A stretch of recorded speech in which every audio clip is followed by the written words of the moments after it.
네, 오늘도 이른 새벽 하나님 예배하는 곳으로 나온 모든 분들을 환영합니다. 개인 기도 및 일천번제 최선을 다하는 하루가 되기를 바랍니다.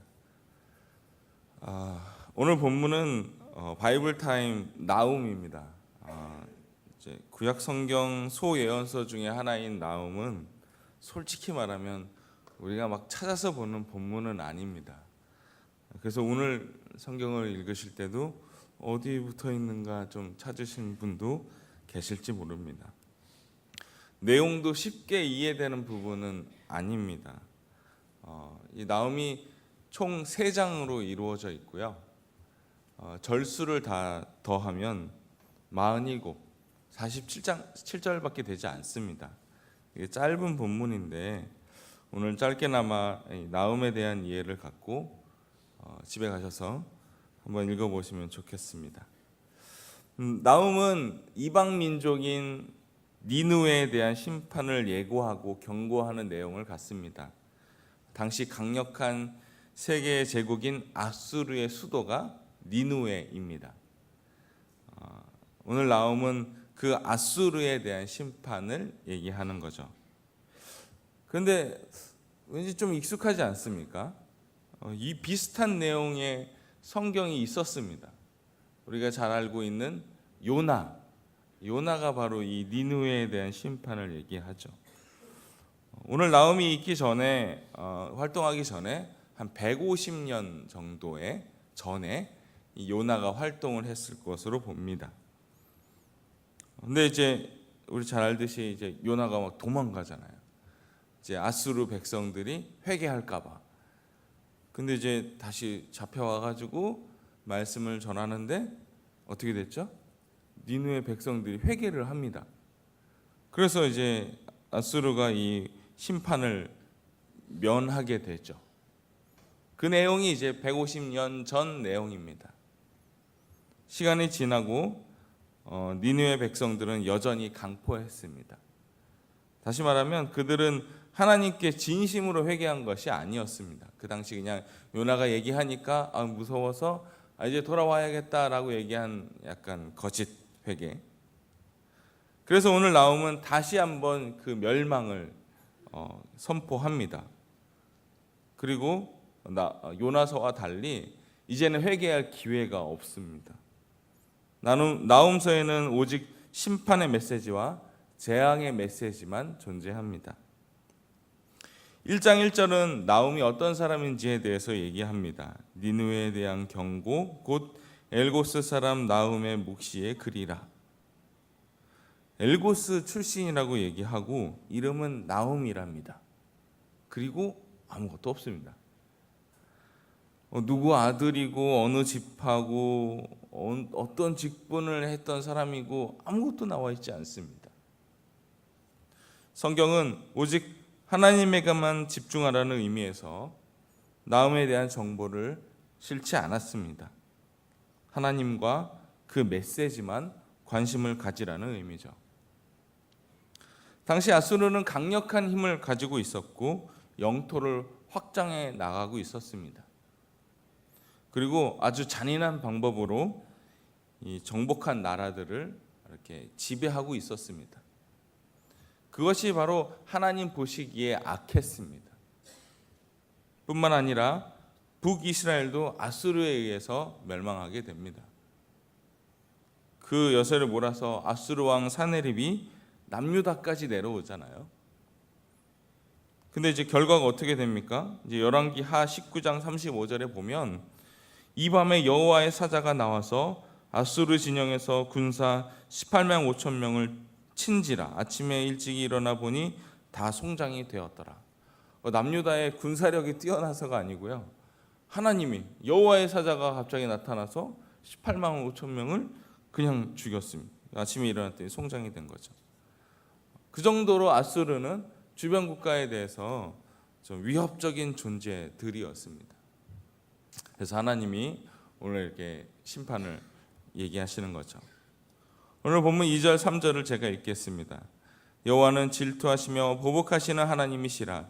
여호와는 보복하시며 진노하시되 자기를 거스리는 자에게 여호와는 보복하시며 자기를 대적하는 자에게 진노를 품으시며 여호와는 노하기를 더디하시며 권능이 크시며 벌 받을 자를 결코 내버려 두지 아니하시느니라. 여호와의 길은 회오리 바람과 광풍이 있고 구름은 그의 발에 티끌이로다.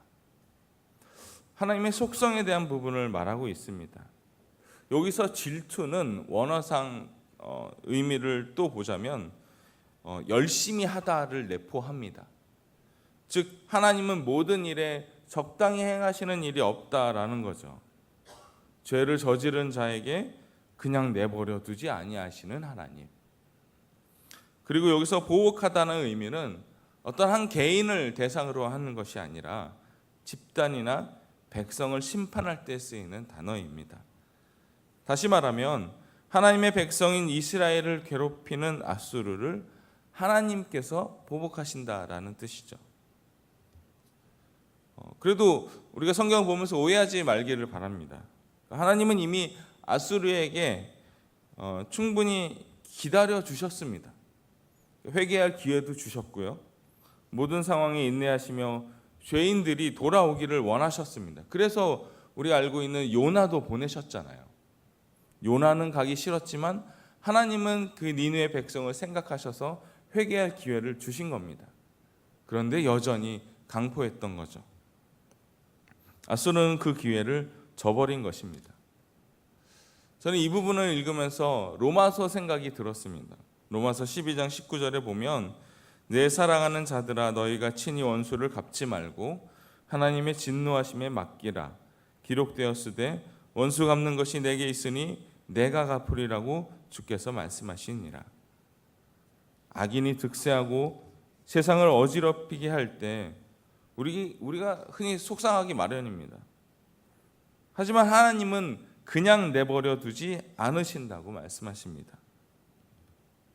오늘 우리에게 선포하시고 하나님이 친히 이 불의를 바로잡으신다라는 거죠. 즉 하나님의 공의가 선포되는 것이 우리에게 곧 위로인 줄 믿습니다.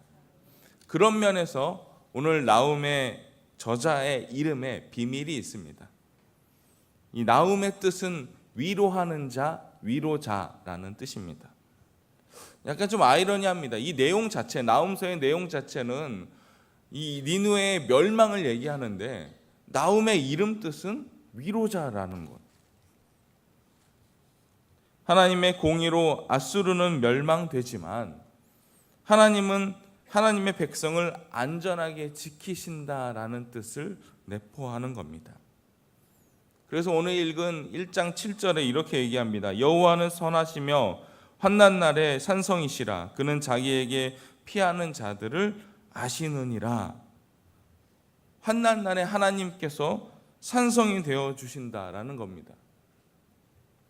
다시 말하면 이 나움서는 니느웨에 대한 심판을 말하고 있지만 곧 그것은 하나님의 손길을 기대하고 있는 유다 백성들에게 위로의 말씀을 선포한다라는 거죠. 우리가 때로 살면서 하나님의 계획을 다 알지 못합니다. 하나님의 인도하심을 잘 모르고 살기에 우리의 삶 속에서도 실수가 참 많고 고민도 많이 합니다. 하지만 하나님이 어떤 분이십니까? 이 당시 가장 강력했던 아수르조차도 한순간에 멸망시키시는 분입니다.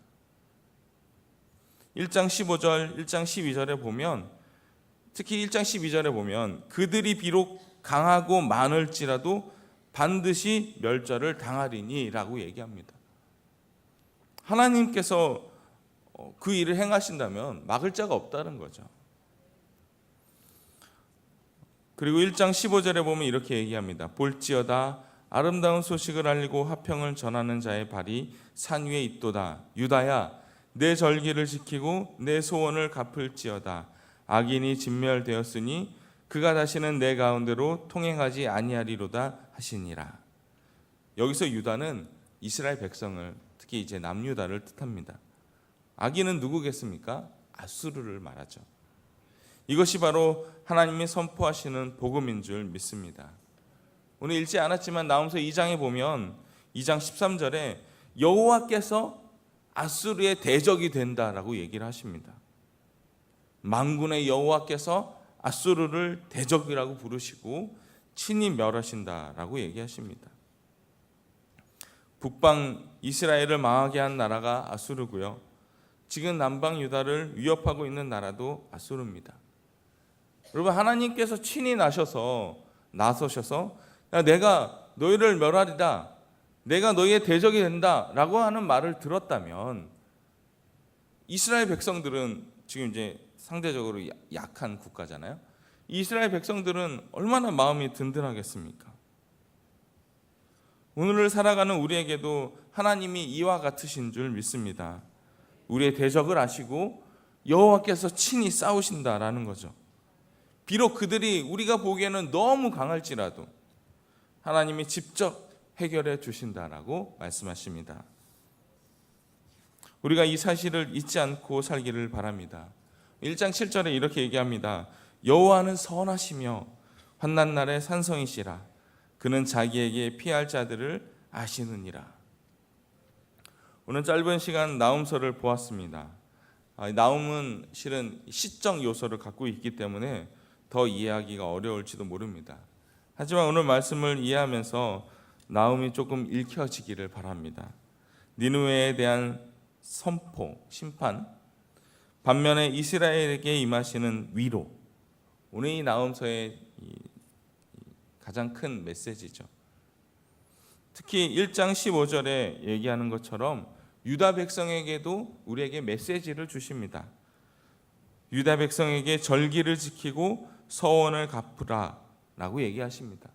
말씀을 잊지 말고 전하라고 얘기하십니다. 하나님의 백성인 유다, 즉 우리에게도 말씀을 하고 계신다라는 거죠.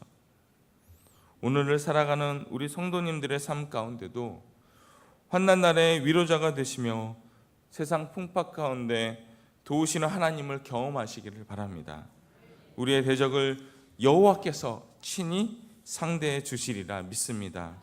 그리고 우리는 말씀 가운데 살아야 될 줄 믿습니다. 우리 앞에 있는 어려움, 해결되지 않는 두려움, 이미 반복되는 실패 가운데 있는 모든 것조차도 하나님께서 임하시면, 아까 기억나십니까? 아수르가 남유다까지 내려왔어요. 남유다가 아무 능력이 없어서 우리가 뭘 줄까요? 그래서 금은 다 주거든요. 그런데도 또 쳐들어와요. 그런데 하나님께서 유다의 어떤 군사력으로 이기는 것이 아니라 여호와의 사자가 나타나셔서 그냥 하루아침에 그들을 다 송장으로 만드시는 사건이 있지 않습니까? 하나님께서 임하시면 능히 모든 일을 해결해 주실 줄 믿습니다. 기대하고 기도하며 나아가는 우리 모든 성도님들 되시기를 간절히 기도합니다. 기도하겠습니다. 사랑의 주님, 감사합니다. 니느웨에 대한 심판이 곧 우리에게는 하나님의 귀한 복음인 줄 믿습니다. 하나님, 우리의 대적을 하나님께서 아시오니 하나님께서 친히 해결하여 주시고 우리는 하나님 안에서 말씀 가운데 잘 지켜나가는 삶 살게 하여 주옵소서. 예수님 이름으로 기도드립니다. 아멘.